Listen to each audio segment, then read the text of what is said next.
సాక్షి ఛానల్ని ప్రారంభించి 15 సంవత్సరాలు పూర్తి చేసుకున్న సందర్భంగా సాక్షి థీమ్ని మార్చడం జరిగింది. దాంతోపాటుగా వైఎస్ రాజశేఖర రెడ్డి బొమ్మను కూడా మాయం చేయడం జరిగింది. అయితే దీని వెనక వైఎస్ భారతి హస్తం ఉందని, వైఎస్ భారతి మీద వైఎస్ విజయమ్మ ఆగ్రహంగా ఉన్నారని, వైఎస్ భారతికి వైఎస్ విజయమ్మ వార్నింగ్ ఇచ్చారు అంటూ కూడా ఒక వార్త ఇప్పుడు సోషల్ మీడియాలో చక్కర్లు కొడుతున్న నేపథ్యంలో ఈ అంశానికి సంబంధించి మనతో మాట్లాడేందుకు ప్రముఖ రాజకీయ విశ్లేషకులు కృష్ణకుమారి గారు మనతో ఉన్నారు. మేడంతో మాట్లాడదాం. మేడం నమస్తే. నమస్తే మేడం, సాక్షి ఛానల్ 15 సంవత్సరాలు పూర్తి చేసుకున్న సందర్భంగా వాళ్ళ థీమ్ని మార్చారు. దాంతోపాటుగా రాజశేఖర రెడ్డి బొమ్మని కూడా మాయం చేశారు. అదంతా భారతి గారి స్కెచ్ అని, భారతి గారి వల్లే వైఎస్ రాజశేఖర రెడ్డి బొమ్మ మాయమైందని, వైఎస్ విజయమ్మ భారతి మీద సీరియస్గా ఉన్నారని, భారతికి వైఎస్ విజయమ్మ వార్నింగ్ ఇచ్చారు అంటూ కూడా ఒక వార్త ఇప్పుడు సోషల్ మీడియాలో చక్కర్లు కొడుతూ ఉంది. ఏంటి మేడం ఈ వార్తను ఎలా చూడొచ్చు మనం? ముందు చెప్పిందంతా కరెక్ట్ అండి, మీరు చెప్పిందంతా కరెక్టు, కానీ చివరిలో ఒక వాక్యం మట్టుకు కరెక్ట్ కాదు. ఏంటి మేడం అది? వైఎస్ విజయమ్మ భారతికి వార్నింగ్ ఇచ్చింది అన్నది మట్టుకు వాస్తవం కాదు, మిగతాదంతా వాస్తవం. ఓకే. విజయమ్మ దగ్గర ఇంకా ఇప్పుడు అంత సత్తా ఉందంటారా?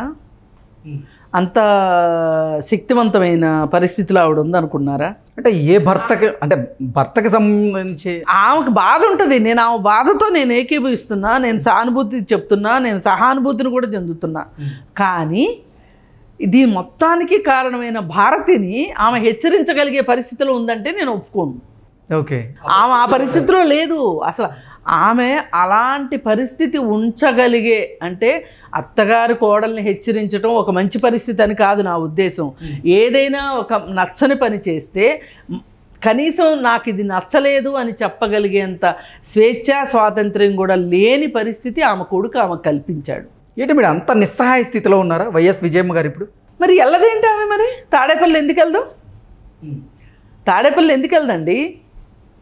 ఎవరికైనా అనిపిస్తుంది కదా, మనవరాళ్ళని చూడాలనిపిస్తుంది, కొడుకింట్లో ఉండాలనుకుంటుంది, కొడుక్కి వండి పెట్టాలనుకుంటారు.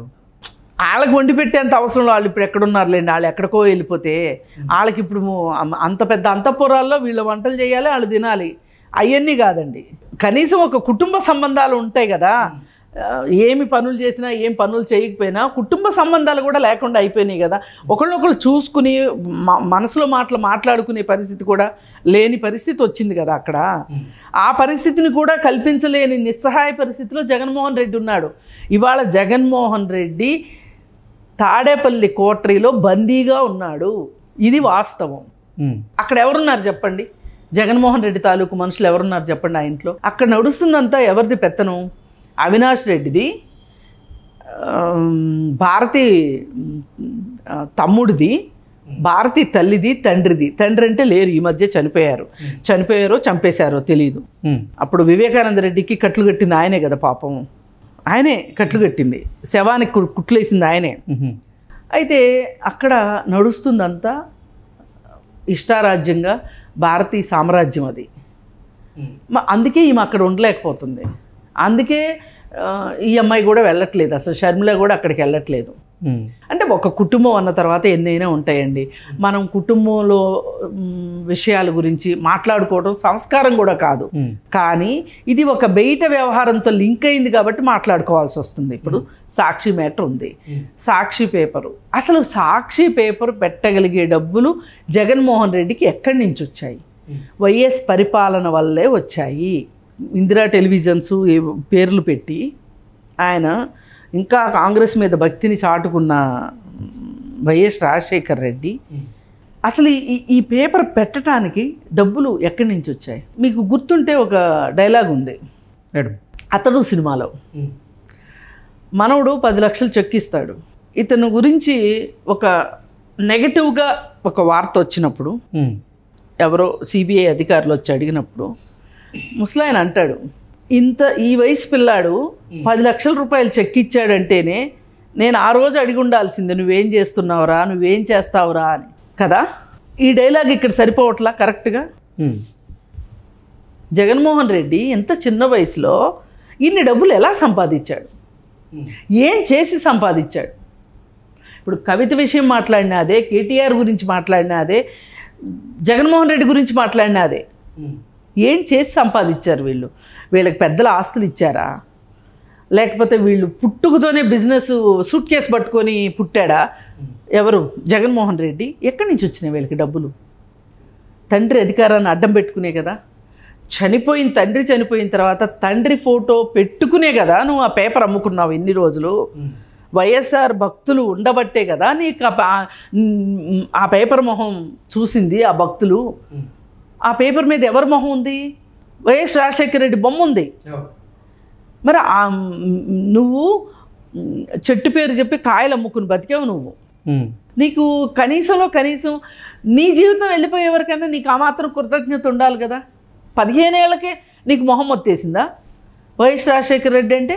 లేదు అంటే ఏముంది, వైఎస్ రాజశేఖర రెడ్డి ఒక పునాది వేశాడు, దాని మీద కదా నేను పెద్ద భవంతి కట్టాను, ఈ భవంతి నాది కదా అనుకుంటున్నావా? కానీ పునాది లేని భవంతి ఉంటుందా ఎక్కడన్నా? పునాదే కదా మొదటి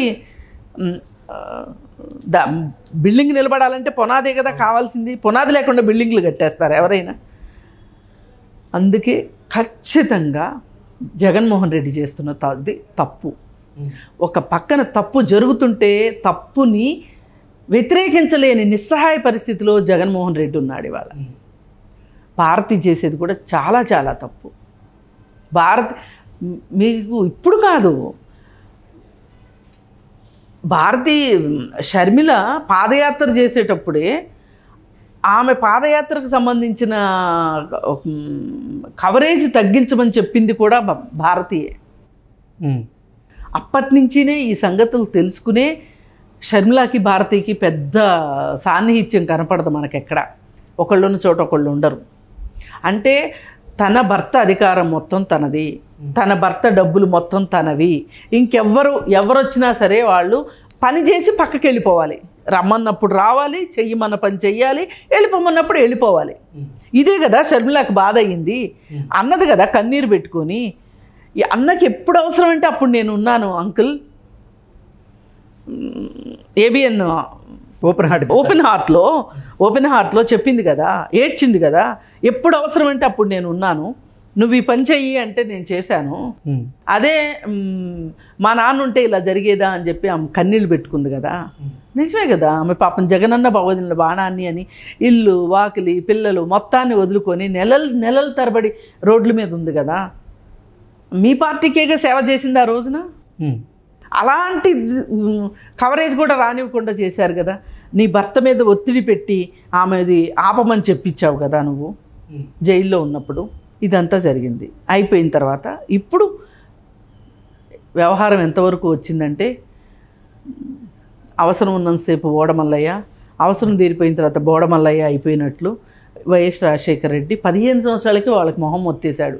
ఇప్పుడు వీళ్ళు స్థాపించు వీళ్ళ సామ్రాజ్యం, ఆ రోజు వైఎస్ఆర్ పునాదుల మీద మొదలైన సామ్రాజ్యం ఈరోజు వైఎస్ఆర్తో మాకు పని ఏంటి అనేదాకా వచ్చింది అంటే వీళ్ళ స్వార్థం కావచ్చు, వీళ్ళ కుచ్చిత బుద్ధి కావచ్చు, వీళ్ళ అదేమంటారు ఒక కృతజ్ఞతాభావం లేని మనస్తత్వం కావచ్చు, ఇవన్నీనే ఆ ఫోటో తీసేయటానికి కారణం.